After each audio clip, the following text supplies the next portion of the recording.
I want to put today's jobs report in perspective. And look, when we came to office, we knew we were facing a once-in-a-century pandemic and a once-in-a-generation economic crisis.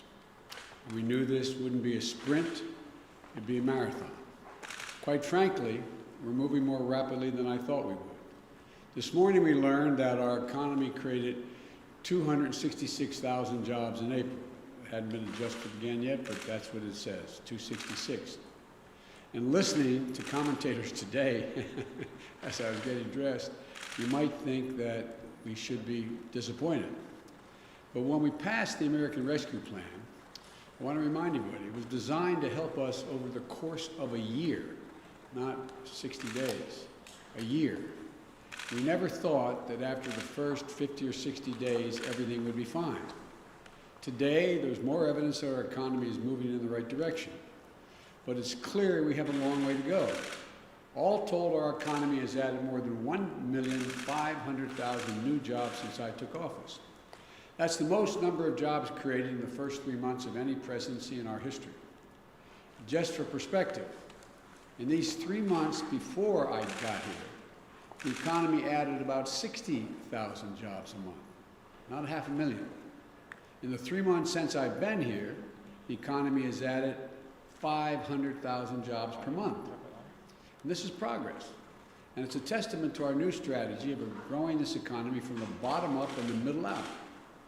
It's a clear testament to why it's so needed.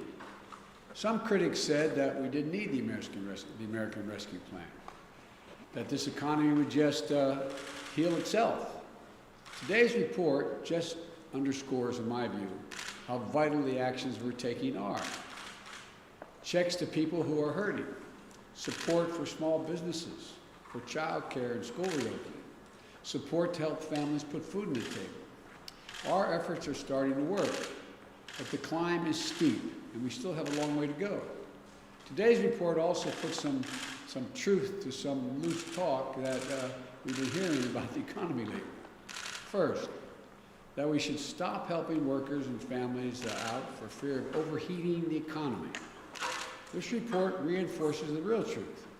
For years, working people and middle-class people, people who built this country, have been left out in the cold, struggling just to keep their heads above water.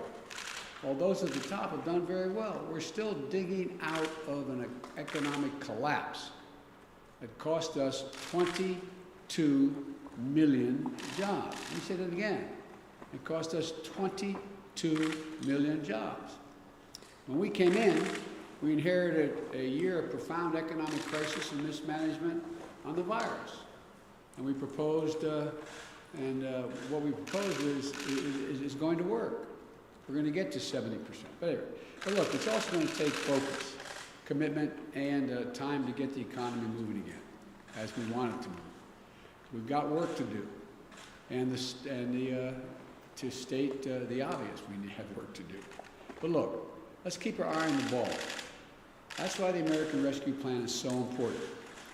I said we built it as a year-long effort to rescue our country. It's already working. 8 weeks later, after it was passed, but parts of the bill are still getting underway. Here's one example. I know you all know this, but it's worth repeating. State and local governments have to balance their budgets. As a consequence of this pandemic, revenues are way down in cities and states. State and local governments had to lay off 1.6 million employees. That's an awful lot of firefighters, police officers, sanitation workers, essential workers. But later this month, we're going to be distributing the first tranche of the state and local assistance from the American Rescue Plan. We won't get all 1.6 million of those jobs back in 1 month, but you're going to start seeing those jobs in state and local workers coming back. Starting this month, we will also deliver assistance to tens of thousands, and as I notice every Republican in our home state talking about this as being a good idea, tens of thousands of restaurants and bars across the country. And by the way, the majority of the jobs that have come back have been in the entertainment in those industries, in the And so, we're going to help schools and children and child centers across the country as well accelerate reopening, and that's underway. So look, this is going to continue to improve.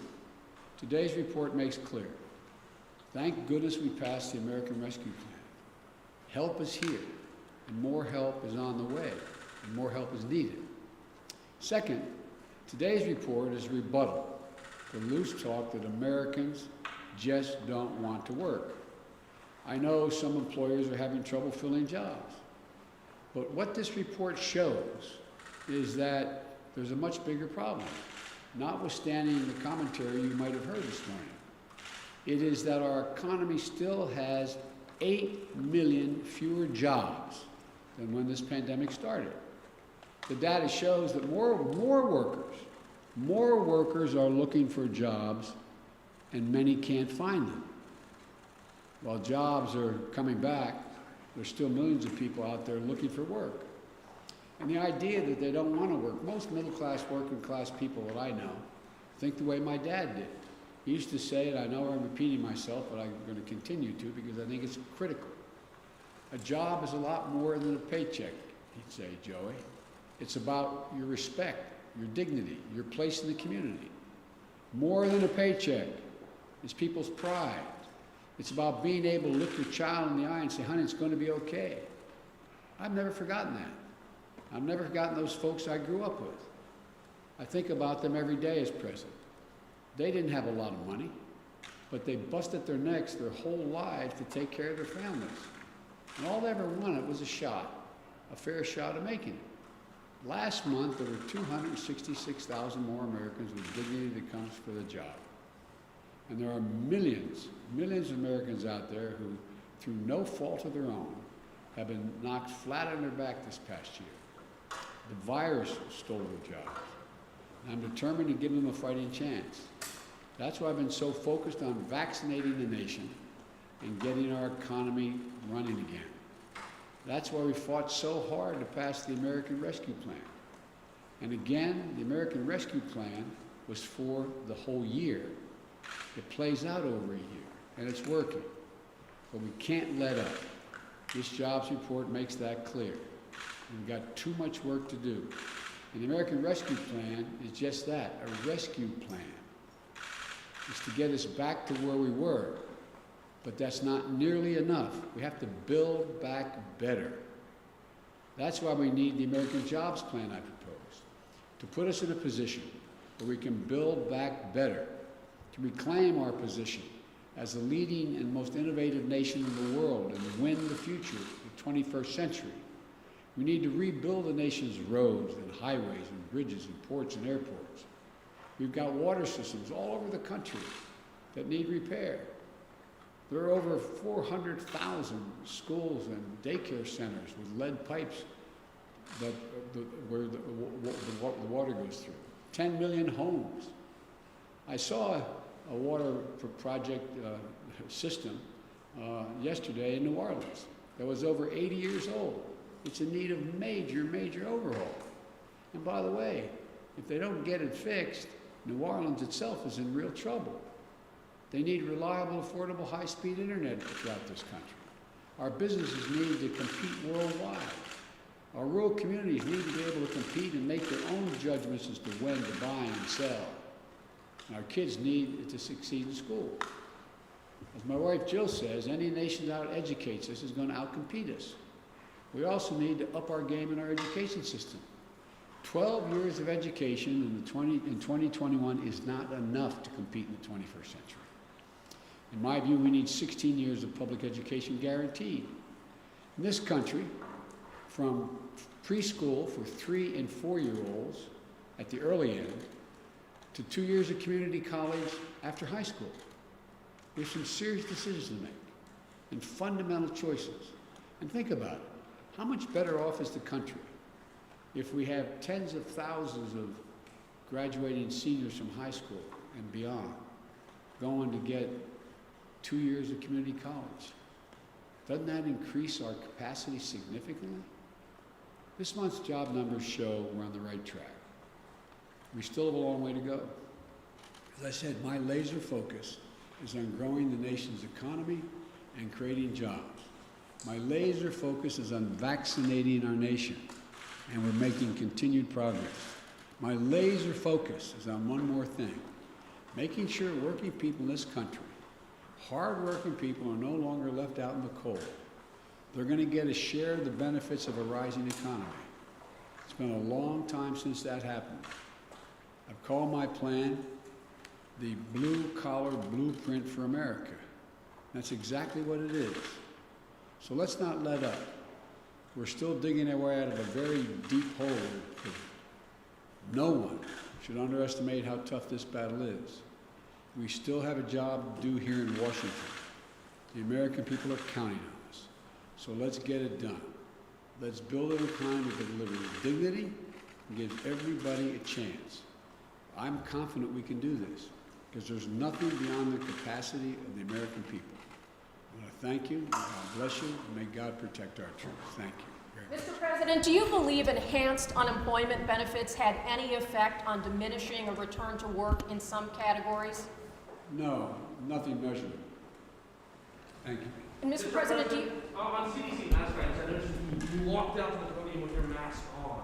Why do you choose to wear a mask so often when you're vaccinated and you're around other people who are Because vaccinated? I'm worried about you. No, it's a joke. It's a joke. Why am I wearing the mask? Because when we're inside, it's still good policy to wear the mask. That's why. When I'm outside, and the problem is, lots of times I walk away from this podium, you notice, I forget to put my mask back on because I'm used to not wearing it outside. Mr. President, are you at all concerned about Vladimir Putin amassing troops on the border of Ukraine? Do you see that as a message to you, and could it impact your desire to have a one-on-one meeting with him? Does not impact him a desire to have a one-on-one meeting, and you notice he had more troops before. He's withdrawn troops. There's still troops amassed, but significantly less than he had a month ago. You expect that Sorry. Mr. President, do you believe that the Iranians are serious about negotiation in Vienna? Yes, but how serious and what they're prepared to do is a different story, but we're still talking. Sir, you had a question. I had to cut you off. Do you have any update on whether you'll be able to meet Vladimir Putin in June? Is that going to happen? I'm confident we'll be able to do it. We don't have any a specific time or place. That's being worked on. Has he Thank agreed, you sir? very much. Thank you.